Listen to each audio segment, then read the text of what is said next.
त्या खोटा दादासाहेबांमुळे गमावलेला तुमचा मान सन्मान तुम्हाला परत मिळाला पाहिजे आबा. तुम्ही प्लीज घरात या सगळे. आपण सगळे पुन्हा आनंदाने राहूया ना. आजपासून हे घर तुमचं. आबा तुम्हीच माझे आबा, तुम्हीच माझ्या काकी आहात. प्लीज घरात या.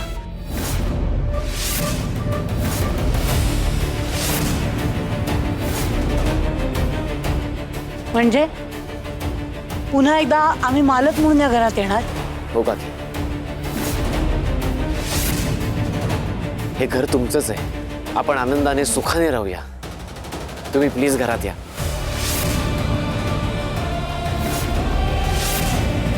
घरात परत या म्हणजे तुमच्या पापांची शिक्षा नाही भोगणार तुम्ही?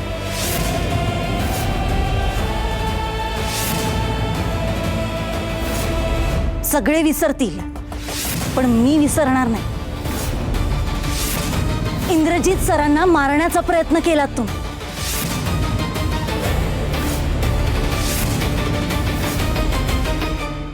आणि प्रयत्न काय हो, तुम्ही तर जीव घेतलात त्यांचा. आणि हे तुम्ही तुमच्याच तोंडाने मला सांगितलंय. विसरलात का?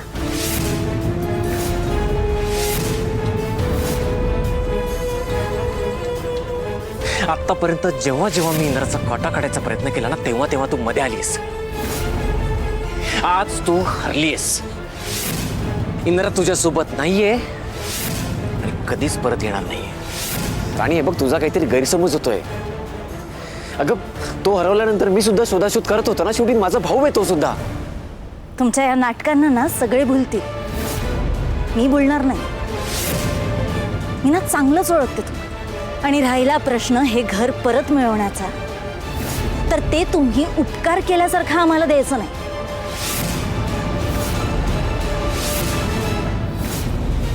त्या खोट्या दादासाहेबांचा जसा चेहरा समोर आणला ना आम्ही, तसं हे घर सुद्धा आम्ही आमच्या हक्काने परत मिळवू.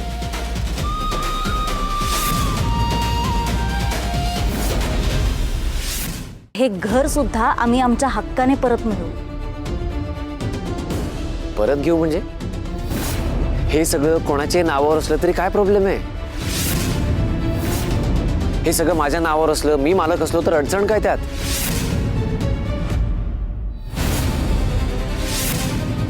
नाही, तुम्ही म्हणत असाल तरी मी इंद्राला परत एमडी करतो. पण हे सगळं माझ्या नावावर असल्याने काय प्रॉब्लेम असणार आहे? सगळे एकत्रच असणार आहोत, एकत्र राहणार आहोत. आबा, पूर्वी असंच होतं ना. मग ही प्रॉपर्टी, हे घर माझ्या नावावर असलं तर काय प्रॉब्लेम आहे?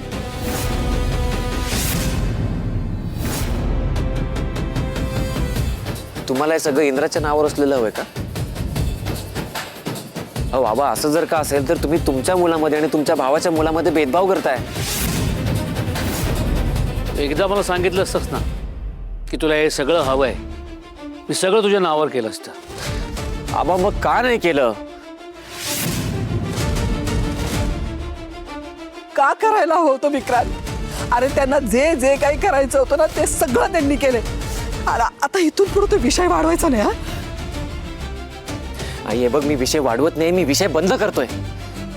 आबा, हे बघा, माझा निर्णय झालाय. आपण सगळे गुण्यागोविंदाने राहू. हे बघा, तुम्ही येऊन राहा घरात. परत तेच येऊन राहा म्हणजे? तुम्ही पुन्हा मालकाच्या आविर्भावात बोलताय.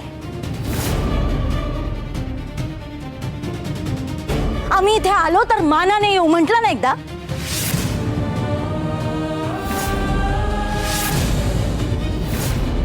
आणि तसंही आता आम्हाला तुमच्या परवानगीची गरज नाही. आम्ही तुम्हाला कोणीच मानत नाही.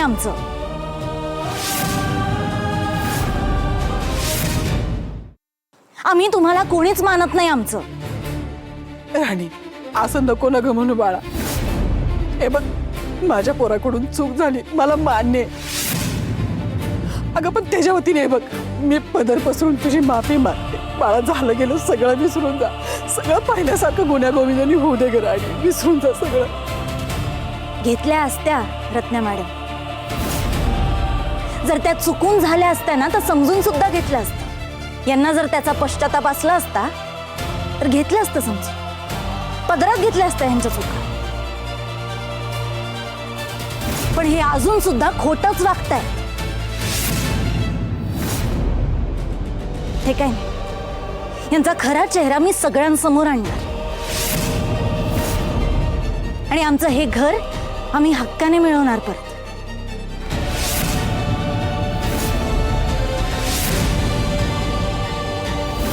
ठीक आहे,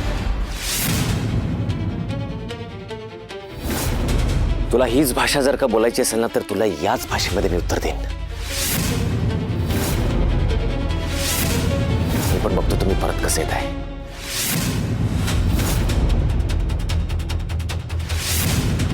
माझं पेपरवर्क इतकं स्ट्रॉंग आहे ना की कोणी मला घराबाहेर काढू शकणार नाही. स्वतः इंद्राने सह्या केल्या त्याच्यावरती. हे घर माझं आहे आणि शेवटपर्यंत माझं राहणार आहे. हो ना? खूप विश्वास आहे ना तुम्हाला स्वतःवर? मग आता कोर्टात भेटू.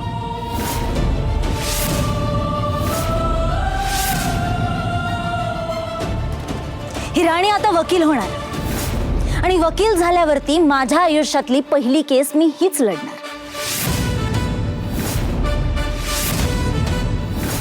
आणि ती जिंकून आमचं घर मी परत मिळवणार. हा शब्द आहे राणीचा.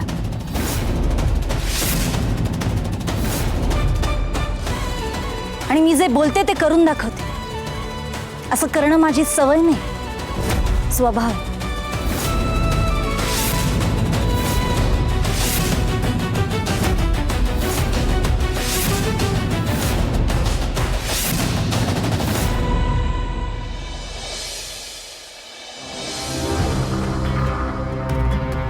राणी थांब.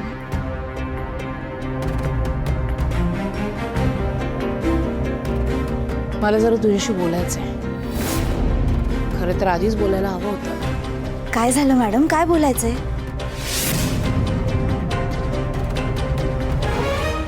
तू माझ्या लेकाचा जीव वाचवलास. तुझ्या बऱ्याच गोष्टी मला पटत नसल्या, तू पटत नसलीस, तुझा स्वभाव पटत नसला, तरी माझ्या इंद्राला वाचवून तू माझ्यावर उपकार केलेस. आणि हे उपकार मी आयुष्यभर विसरणार नाही. मी आत्तापर्यंत हे फक्त आव्हांना वाटत होतं, पण आता मलाही वाटतंय. अहो, उपकार कसले त्यात? माझं कर्तव्यच आहे ते. तसं नाही राणी, तू जे केलंस ना ते कोणीच करू शकलं नसतं. इंद्रा माझा जीव आहे आणि त्याला वाचवून तू माझा जीव वाचवलायस. इंद्राला काही झालं असतं ना तर मी संपून गेले असते, पण केवळ तू होतीस ना म्हणून तू हे सगळं निभावून गेलं. आणि म्हणूनच खरंच तुझे खूप आभार. अहो नाही मालती मॅडम, तुम्ही असं बोलून मला लाजवताय. अहो, इंद्रजित सरांना जर काही झालं असतं तर मी सुद्धा सहन करू शकले नसते. आणि आता तुम्ही एवढ्या मायाने बोललात माझ्याशी, हे ऐकून तर मला अजूनच बळ आल्यासारखं झालंय. तुम्ही ना नका काळजी करू. यापुढे मी इंद्रजित सरांना काही होऊ देणार नाही.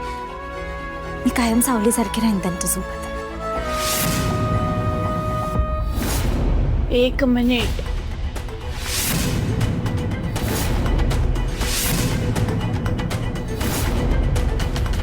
एक मिनिट. तू जे चांगलं केलंस त्यासाठी मी तुझे मनापासून आभार मानले, पण याचा अर्थ असा होत नाही की तू माझ्या इंद्राची काळजी घे, त्याच्या सोबत राहा, त्याची साथ दे, असं माझं अजिबात म्हणणं नाही. हे बघ राणी, अगदी स्पष्ट सांगते, तू जे काही केलंस त्यामुळे माझा तुझ्यावरचा राग मावळला आहे. मी आत्तापर्यंत जे काही झालं ते सगळं विसरली आहे. या समजत राहू नकोस. तू हे जे काही केलंयस ते का केलंयस, कशासाठी केलंयस मला माहीत नाही, पण माझ्या लेकाचे प्राण वाचवून तू माझ्यावर उपकार केलेस आणि त्यासाठी मला तुझे आभार मानणं गरजेचं होतं. म्हणून मी हे सगळं बोलले, कारण मी कृतज्ञ नाही. आणि हो मालती मॅडम, तुम्ही असं नका बोलू. अहो, इंद्रजित सर आणि माझं नवरा बायकोचं नातं आहे. आणि ह्या घरची सून म्हणून मी त्यापुढे एक शब्दही बोलू नकोस. तुला काय वाटलं, तुला मी सून म्हणून ॲक्सेप्ट केलं? गोड गैरसमजत राहू नकोस. तू आमच्या घरातले, आमच्या आयुष्यातले डिसिजन्स घेशील तर ते मी खपवून घेणार नाही. ही जी काही बाहेर तू चॅलेंज द्यायची नाटकं केलीस ना ती पण मला अजिबात आवडलेली नाही. काय गरज होती तुला पुढे पुढे करायची? पण मी काही चुकीचं केलंय असं का वाटतंय तुम्हाला? चुकीचंच आहे ना ते. अगं आपल्याच घरात जायला कसला आलाय मान आणि अपमान? मोठ्या तोंडाने कशाला म्हणायचं आम्ही मानाने त्या घरात येऊ म्हणून? हो मॅडम, ते विक्रांत सर आपल्याशी कसं वागले, आपला त्यांनी किती अपमान केला हे विसरून जायचं का आपण? हो एवढं खोटं वागले ते आपल्याशी. एक ढोंगी माणूस आणला त्यांनी आपल्या समोर, फॅक्टरी ओरबाडून घेतली, आपलं घर घेतलं त्यांनी, आबांचा एवढा अपमान केला, इंद्रजित सरांना छातीवर लात मारून आपल्या सगळ्यांना हाकलून दिलं त्यांनी आपल्याच घरातून. हे विसरून जायचं का आपण? ज्या माणसांनी आपल्याला अपमान करून आपल्या घरातून बाहेर काढलंय ना, त्याच माणसांना आपल्याला मान परत देऊन आपलं घर आपण हक्काने परत मिळवायला नको का? मला ना शहाणपणा शिकवू नकोस. वकील नसताना सुद्धा वकिली पेशा मिळवल्यासारखी नाटकं करू नकोस माझ्यासमोर. तुला काय वाटतं ही अशी डायलॉग बाजी करून तुला अख्खं जग जिंकता येईल? तसं काही होणार नाहीये. तुझी एक छोटी चूक, तुझा हा शहाणपणा ना आमच्या अंगाशी येऊ शकतो. मुळात तू जितकी हुशार आहेस ना तितकी हुशारी तुझ्यात नाहीये. आणि जर तशी असती ना तर केव्हाच तू वकील झाली असतीस, पण झाली नाहीयेस ना. झाले नाहीये, पण आधी परिस्थिती तशी नव्हती. मग आता काय वेगळं आहे ना? आता खायला पैसे आहेत ना, राहायला घर आहे. आताही तीच परिस्थिती आहे. का तसं नाहीये, पण काय माझ्या इंद्राला राबवून त्याच्या जीवावर वकील व्हायचंय का तुला? म्हणजे आता तू वकिलीचा अभ्यास करत घरात बसणार आणि कामं कोण करणार घरातली? मी. तुला झेपेल ना तेवढंच कर. माझ्या इंद्राच्या चांगुलपणाचा फायदा घेऊ नकोस. शेवटचं सांगते, यापुढे तू आमच्या आयुष्यातले डिसिजन्स घ्यायचे नाहीस. मी जेवढं सांगेन तेवढंच करायचं, कळलं? मानेने नाही, मला तोंडाने उत्तर दे. चालेल.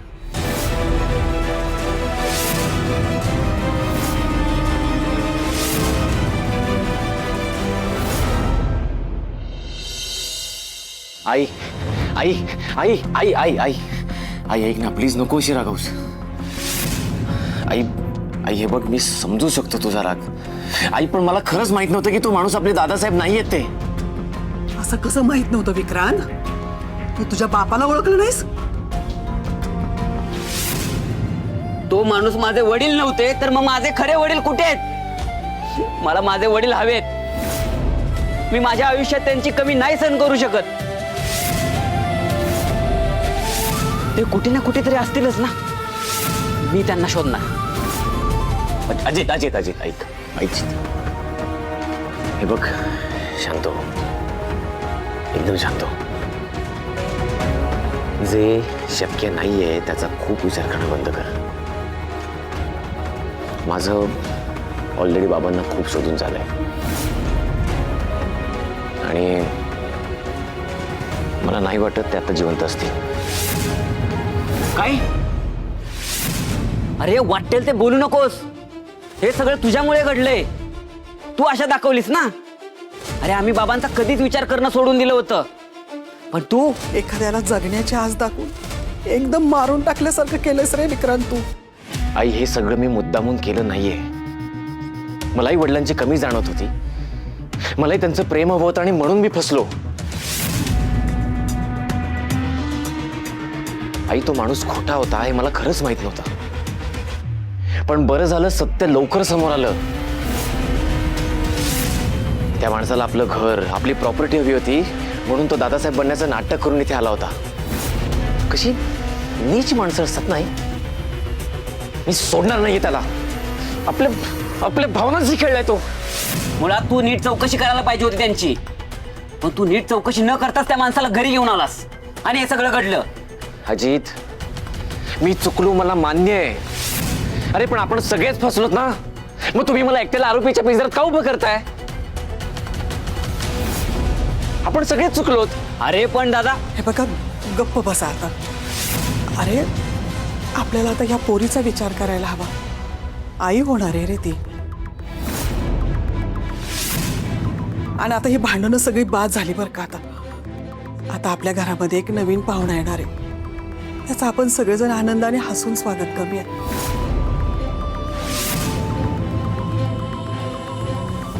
उर्मिला, आता तू स्वतःला जपायला हवं बरं का. अगं आई होणार आहेस तू. एक काम कर, तू तुझ्या रूममध्ये जाऊन आराम कर. उगाच ह्या सगळ्या भांडणाचा तुझ्यावर परिणाम नको व्हायला. आणि हे बघ बाळा, आता पाठीमागे जे पण काही घडलं ना ते सगळं विसरून जायचं आणि आता येणाऱ्या पाहुण्याचं हसून आनंदाने स्वागत करायचं बरं का. आता मी तुझ्यासाठी ना काहीतरी खायला घेऊन येते. जा तू आराम कर, मी आलेच.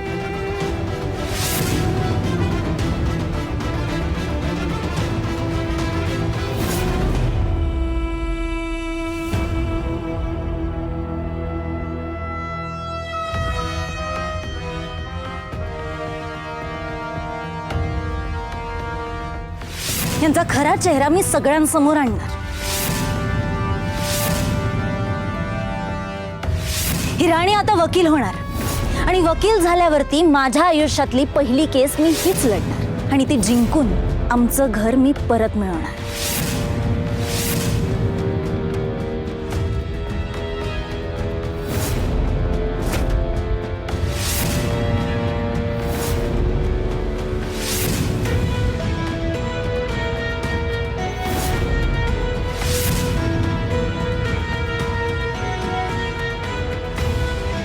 मला इग्नोर करण्याचा प्रयत्न सुद्धा करू नकोस विक्रांत. अरे स्वतःला वाचवण्यासाठी तू इतक्या खालच्या थराला जाशील असं वाटलं नव्हतं मला. सगळ्यांसमोर काय बोललास तू? मी प्रेग्नंट आहे. का खोटं बोललास? का असा वागलास? बघ, माझ्याकडे दुसरा ऑप्शन नव्हता आणि तू आता उगाच ओव्हर ऍक्ट करू नकोस. मी ओव्हर ऍक्ट करतेय आणि काय रे, तुला दादासाहेब खोटेत हे आधीपासूनच माहिती होतं ना? बोल ना. मी म्हणालो ना मला माहित नव्हतं म्हणून. ठीक आहे, तुला खरं सांगायचं नाहीये ना, तर मी घरातल्यांना खरं सांगते. कळू देत सगळ्यांना मी प्रेग्नंट नाहीच आहे म्हणून. उर्मिला, उर्मिला ऐक माझं, इकडे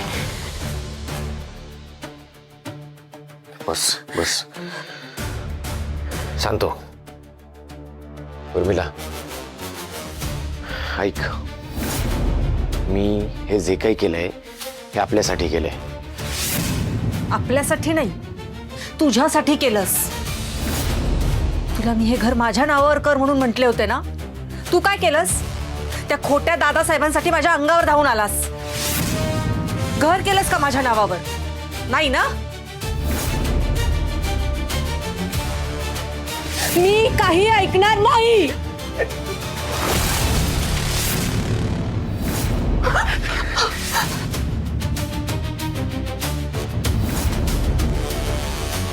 तू जे माझ्याशी वागलायस त्याच्यासाठी मी तुला कधीच माफ करणार नाही.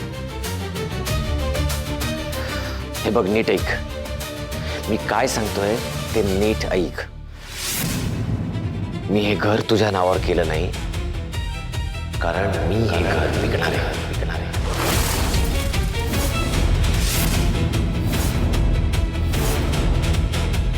काय? माझं आधीच सगळं ठरलंय. आपण हे सगळं विकून फॉरेनला सेटल व्हायचं, तिथे एखादा बिझनेस करायचा आणि मग तिकडे सेटल झाल्यानंतर इंद्रा राणी इथे रस्त्यावर येतील आणि आपल्याला त्यांना त्यांची लायकी दाखवता येईल. सुखात राहायचं आपण फॉरेनला. तुला काय वाटतं हे सगळं बोलून तू मला घोळ्यात घेशील? पण ते शक्य नाही. माझ्या मनात आलं ना तर रत्नाई आणि अजित भाऊजींना मी सगळं काही खरं सांग. कळलं? उर्मिला, उर्मिला ऐक माझं.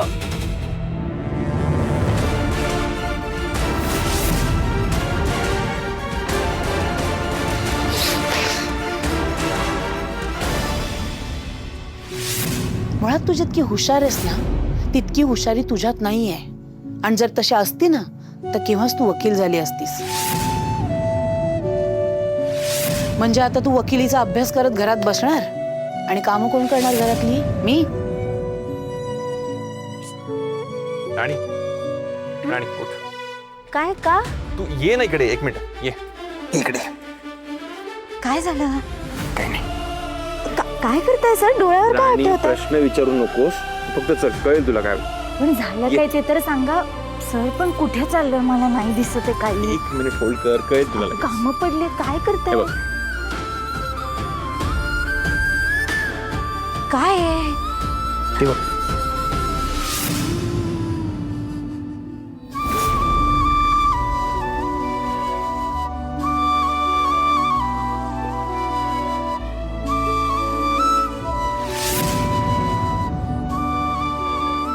सर अहो काय आहे हे?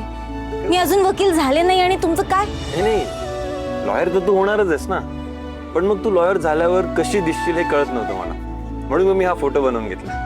आवडला तुला? काय आहे सर तुमचं? तू माझं ऐक, आता फक्त 2 आठवडे उरले. हा? आता तुझा पूर्ण फोकस हा फक्त स्टडीवर असला पाहिजे. बघा मला नाही वाटत की मला हे सगळं जमेल. मी विषय सोडून दिलाय. राणी थांब ना. सर तुम्ही नका आता अभ्यासासाठी जबरदस्ती करू प्लीज. भांडी पडलीत मला करू अगं, द्या. पण ऐक ना तू. आणि काय झालंय तुझ्या डोळ्यात पाणी काय?